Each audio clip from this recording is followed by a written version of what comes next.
Welcome back to part 2 of the 1031 exchange interview with Rick Wittstock.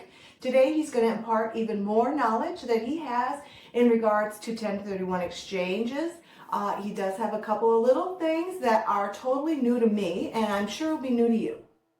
So pay attention. He talks about how to use your 1031 exchange monies to actually pay for the improvements on your property after you've closed on the property. Again, the whole conversation about 1031 exchange is to kick the can down the road in regards to paying capital gains. Like and subscribe below and continue to get more information that's helpful to you.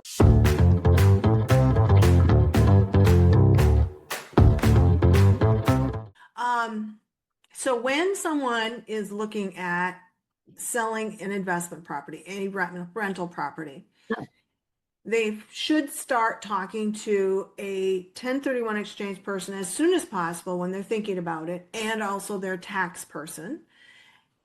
Once it's on the market and it's sold, now it's under contract, what do they need to do next? At that point, that's Yes. when we just need a copy, because now we're getting into the mechanics. So we're Yes. assuming that they made the choice that they want to do an exchange. They Yes, understand we the have process. assumed that. Yes, we're doing a Right. 1031 exchange. We're in it. So what I would need is a copy of that contract, the one that they're selling. We call that the relinquished property on their sale of the property. So we need that, their contact information. If there's a trust on the property, we would need those documents as well. And then the contact information for the attorney or the escrow, depending on where it is in the country. We know on the East Coast, attorneys do a lot of their transactions, and on the West Coast, we have escrow, that title that handles a lot of those transactions. Okay. And then it's on autopilot. We would take it from there, get everything all set up, send our documents out to the client, and then we just wait for the close of escrow for the money to transfer. So that's the big Talk difference. about the money. What can we not do with the money? So the money is not going to go to the client. It goes to us. It goes to the QI, the intermediary of the property, or doing the exchange. So the money goes to us because the IRS doesn't trust you. They want somebody that's third party to hold those funds and make sure that it's going to go to the replacement property. So we hold those funds. And when you say hold those funds, and I'm just being devil's advocate, because I know you talked about it in the class, but I know people will ask, will think, because they're trying to work around. Well, what do you mean? We're going to take it to you? How does it get to you? No, so the exact thing would happen at escrow. We give them instructions. So, when you open up escrow sends out their documents on where to send the money, what checking account, where does this go, where's the wire go when this closes. So the difference when you're doing an exchange is we give those instructions to escrow and we say, here's where the wire goes. And those funds go to what we call that exchange account. So it's held in the QI's name and it's referenced to the exchanger or the taxpayer. And then those funds are 100% available at a day's notice, just like it was in their own account, but it can only go to replacement properties. Okay. So they cannot take an envelope with a check in it and give it to you. No, they cannot do that. Don't touch the money. Do not touch the money. But yeah, so we get that wire, everything goes in that wire, and then next day, oh wait, Rick, I just found that replacement property in Arizona. Can you send me the earnest money for $5,000 or whatever? Okay, so then they would reach out, you'd release they don't have to write a check for the earnest money. It's like, it comes right out of the exchange. I love it. I love it. Yeah. Okay. So all that money is tax-free and it's utilized for the replacement. Okay. Yeah. So, and then of course you just run the course. You got the 45 days that you identify up to 3 properties, or you use, if you want to buy multiple properties, there's a couple ways to do that too, which we can get into. But most people use the 3 property rule, and then they just pick one of those 3 properties. And then you got to close on it within 180 days from the close of your current property. Pretty straightforward. A good QI like us, we will remind the client every time that there's a different timeline coming up. You're on day 15. Hey, Mr. Smith, we don't have anything from you yet. Are you out there looking? And then they'll be like, oh, I'm having a hard time, can't find anything that I like. Right. We'll try to help with that as much as we can. If we have other clients that I know of that maybe have a property that's coming up, I'll share that. If not, there's other replacement properties that they can go into that are more autopilot. I think we touched on that a little bit in the Yeah, class. I was gonna ask you about that because some people are Yeah, at that point in their life where they're like, I don't want to do an yeah, investment properties anymore. And the funny thing is that I'm thinking about, there are a lot of older people that do have investment properties right. and they are getting older and they're like, I just don't want to mess with property management. I don't want to get a call saying, I mean, they may be having it managed by a property management company, but they don't want to be getting that call saying, hey, the toilet's plugged. What do you want us to do? The needs to, they just don't want to spend any more money on this and have that headache. No. So what are some other real property options where you don't have to, it's like invest the money and you just, what did you say? Checks in the mail kind of money? Mailbox money, checks in the mail, Mailbox, that's what it is. mailbox money. I mean, that's where I'm going to put my investment properties when I'm at that point where I don't want to have that phone call from my Right property on. manager saying the toilet's leaking. Do you want to send the plumber out? What do you want to do? Because that eats into what your monthly income is going to be when you have to do this. And if you're like, say, older investor, a lot of their properties are probably older too, which means you're going to have more chances of that phone call or that breakdown. True, true, And so true. the best way, I mean, is and this is just a little bit of education that people don't know about either. There is a product that's called Delaware Statute Trusts. That's what they're under, this Delaware Statute Trust umbrella. And under that umbrella, there is a sponsor. So kind of like a property manager, but a sponsor that is managing the property under the Delaware Statute Trust entity. Okay, And so some of them, for example, Amazon Warehouse is under that structure. So cool. great tenant, Amazon, they're going to pay their bills, right? Hopefully. For the most part, that's a pretty solid tenant. So you could take your 500,000. So your client that out of Minnesota has a $500,000 and he's on day 40, can't find anything in Arizona.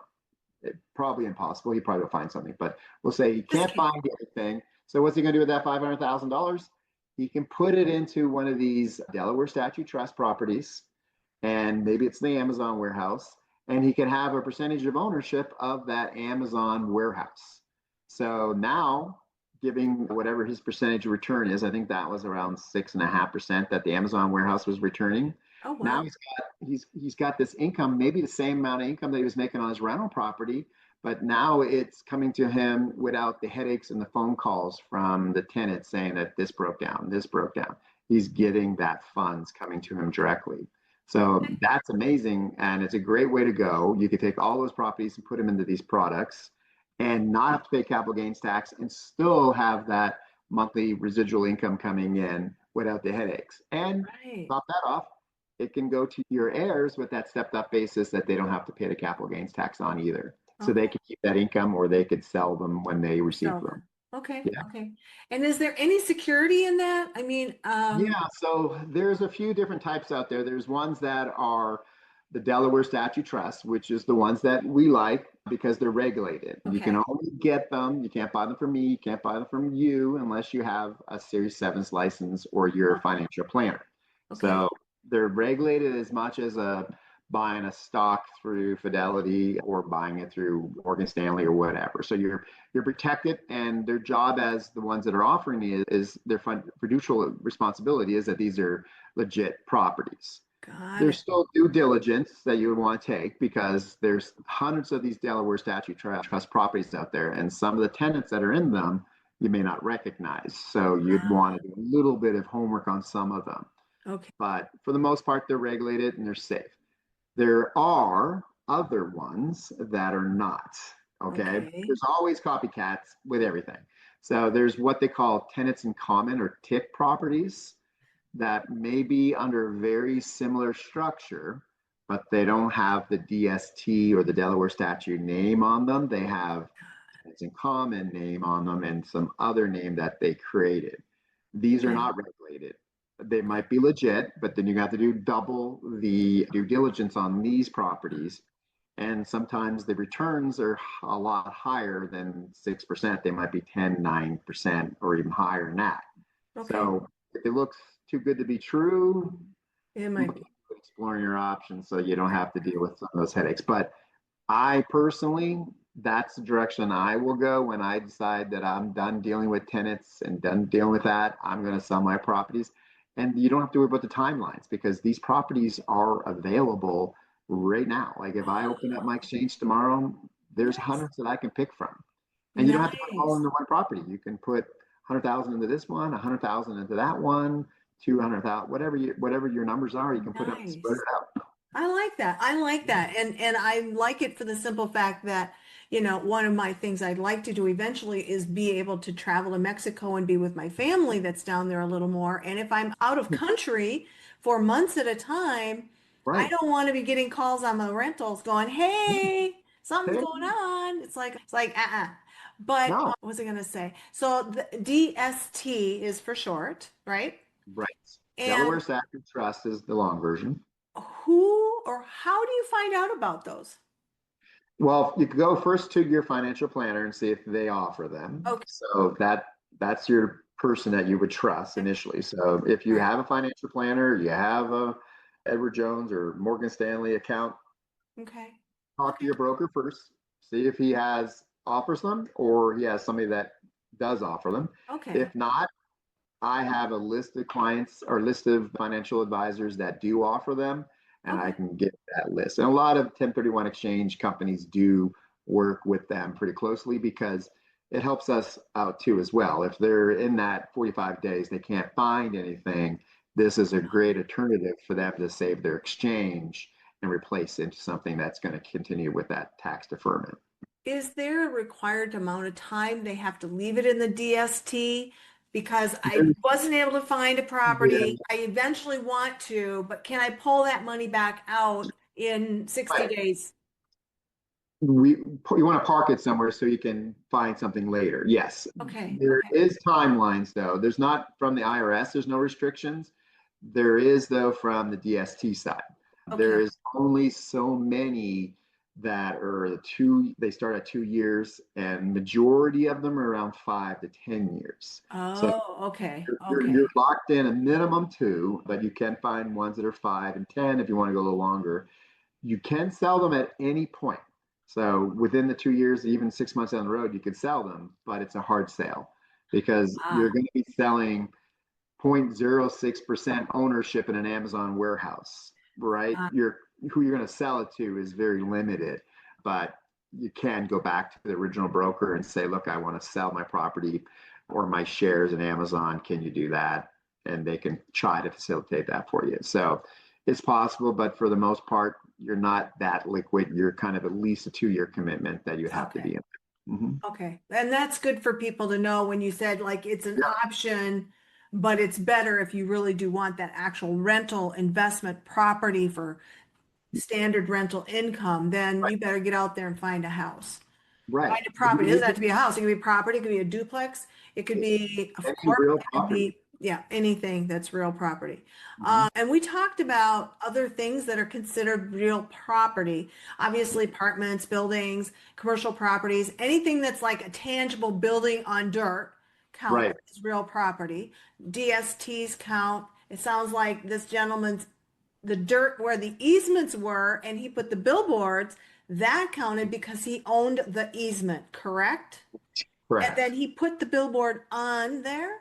The company, he had a company that he was working with, the marketing company. So Okay. they put the billboard on and then they paid him the residual income from the market. Okay, got it, got it. So he didn't even have to deal with the billboards or nothing. He was just No, dealing with the dirt that the they were billboard great. sat on.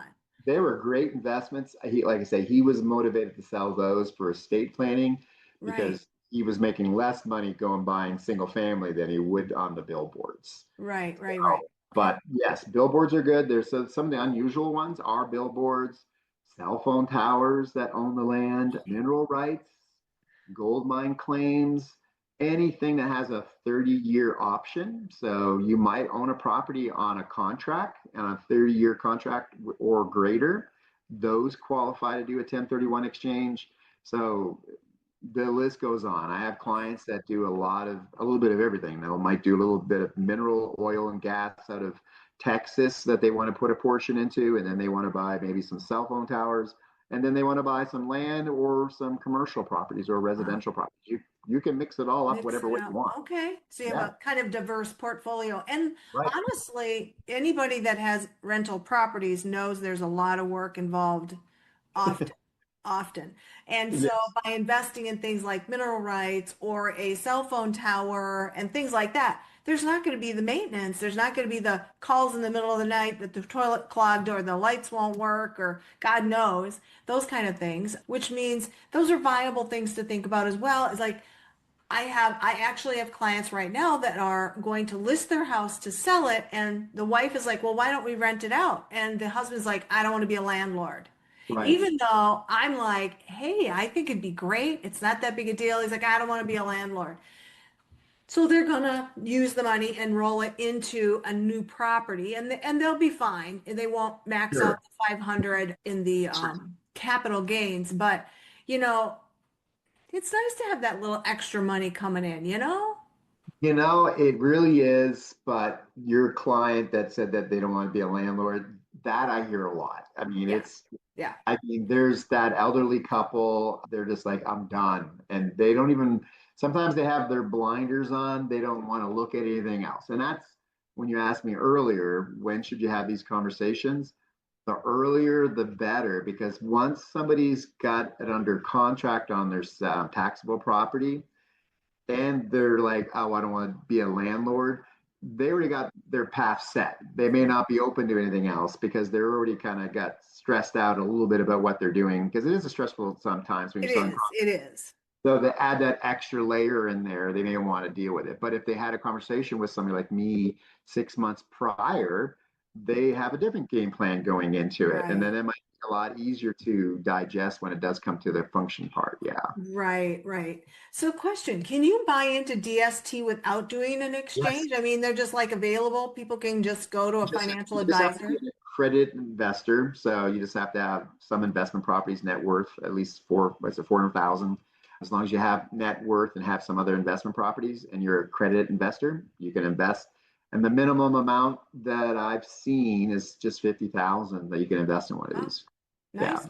Yeah. Nice. So I mean, I'm just thinking streams of income. The more yeah. I've learned through all the coaching and everything, and it's the more streams of income you have, if one stream like lightens up or shuts down, you have another stream of income coming Right. in, and Yeah. it's just another way of having some money, you know. Yeah. It's That's like, what who the doesn't rich want do. more money? The rich too. They might be in a different ballpark than the rich. They might have multiple businesses that bring in those streams, but we all, average person can do that. You can have these streams just with a little bit of knowledge that you have a couple thousand coming here, a couple thousand there, maybe 500 here, whatever Right, it is. I mean, that's right, a right. great way to go. Yeah. I love it. I love it. Yeah. I'm watching our time is winding up here. And so, I mean, I have so many more things I would like to learn. We And can always do I part two. guess, I guess the thing is that we may come back and depending on how people respond and how I'm sharing the information out there, circle back and have yet another conversation because I just think there's so many nuances to this, Rick, that's Yeah. that's just, people are going to have probably when we're done talking to them more questions than answers.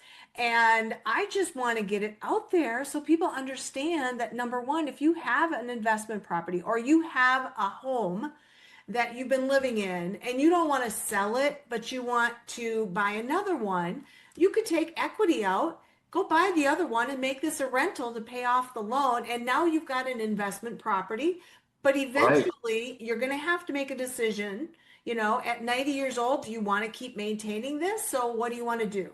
And I would hope people would say, I don't want to pay capital gains, or I'm 30 years old and I'd like to make it a rental property and buy another property for my primary residence. So there's just a great way of leveraging. And you got me thinking, I have a property that I'm like, well, if I sell it, I could buy two more, but I don't want two. I'd rather have like a duplex. So Right. as you say, then you have income on one side, always something, it's not going to be 100% empty, hopefully, ever. No, yeah, and that's like I said during the class. I'm pretty sure I said that is with the residential. Their goal as investors, a lot of them want to get into like a duplex to start, then they jump to maybe a fourplex, Fourplex. duplex, multifamily, because Yep. all those commercial properties are less work in theory, because you can have a property manager on site that deals with that, and then you have more money coming in and less headaches. Right. So, And when they are in transition, you're not down while you're yeah, waiting for the next tenant to come in, right. you Which know. takes that money out of your income, which could affect Right. a lot. Yeah, Right, absolutely. right, right. So again, it would be nice for people to really understand how this works. And I think that the thing that people struggle with is that the really wealthy people that got there through real estate and they wonder why don't they pay taxes on X, Y, and Z? Because they kick the can down the The road. road and they can do it legally and they use the investment property they have, they buy and hold, let the, value increase, do some, stuff to increase the value. They sell it. They do a 1031 exchange. You kick that taxes down the road. You buy a Right, bigger property, maybe a duplex, maybe a fourplex. And then you're right, like, okay, this is great. And maybe you take some equity out of the fourplex. You buy another property, but then you're like, I'm going to sell the fourplex and I'm going to buy an apartment complex right. and kick that tax down the road because I did another 1031 exchange. And Yeah, I think that people don't understand that's legal. They're not yeah. doing anything illegal. They're Not a tax just loophole. And paying themselves instead of Uncle Sam. right. And that's the other thing is that we've done studies on this, and this kind of gets me excited because the IRS loves 1031 exchange because they make more money when you do a 1031 exchange than if they just collected the tax. So Because speak to that. all the people that are involved, like if you have this incentive for them to sell the property, which is a tax deferral, you got at least two transactions, you got Ah, commissions on both sides, you got appraisers, you got inspectors, you got 1031, oh, title, escrow. Everybody's making money, which means there's more income tax that they have to pay to Uncle Sam in the long run. So got it. it stimulates the economy versus the other way. If they just took the tax and they were done, they wouldn't make as much money in the long haul. So That because is people would just, awesome. yeah, See, that's the best selling point of yeah, 1031 exchanges and answers the question, well, they need to pay. We all are paying then. They yeah, get more money this way they do. because everybody's paying more taxes on their income because we had to involve all these people to do Right, a 1031 exchange versus sell and pay your capital gains one and done. right. It's like, okay, well, Well, yeah, that was it makes nice, thanks, sense. but we sure would have liked to see all that other money come in here. Yeah, we don't see it personally, but it goes. I was just going to say that they love this doing 1031 exchange because it's something that they make more money on in the long run. We just don't see it individually, but everybody else is making more income, and I that's what. love it. I love it. That's great. That's a great selling point when people say, "Well, we should pay." They should be paying. Everybody's paying now. We're They're all helping everybody pay more. exactly. Everybody's happier when they have more money. They spend more money. I mean, All the simple. way around. It's a win-win-win all the way around. I love it. Exactly. I love it. Well, I appreciate your time today very Absolutely. much. And I know I have many more questions and things, and we're just starting to open this can of worms, but I Yeah. really do want people to know there are ways to, so to speak, not pay capital gains on investment properties. Even if you only have one, for goodness sakes, don't pay all that money to Uncle Sam. No. Leverage it. Buy another investment property. If you don't want an actual property, do DST. That's money that's coming in every month, mailbox money. I love it. It's no Mailbox. headache. You just invest it and let it go. It goes to your heirs when you die. Or if you wanted to sell it at some point before you die, if it's been in there 10, 20 years, it's like, well, okay, sell it. And Yeah. then you have to pay, then you have to pay capital gains on it. Right. Yeah. I But, mean, it, it's just knowledge is power. So as an investor, absolutely, every investor should at least have this knowledge so they can make a decision. If they don't for have to sure, do one, if for they don't sure. want to, but at least they made a decision based on the facts. Absolutely.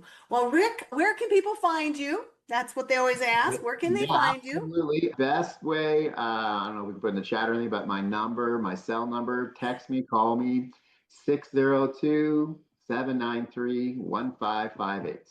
Okay. And you are located in Phoenix, I, Arizona. I'm located in Phoenix, but I cover the whole state of Arizona and New Mexico, and I can handle exchanges anywhere in the United States. So Wonderful. we're, Got it. my company is national, so we have people everywhere.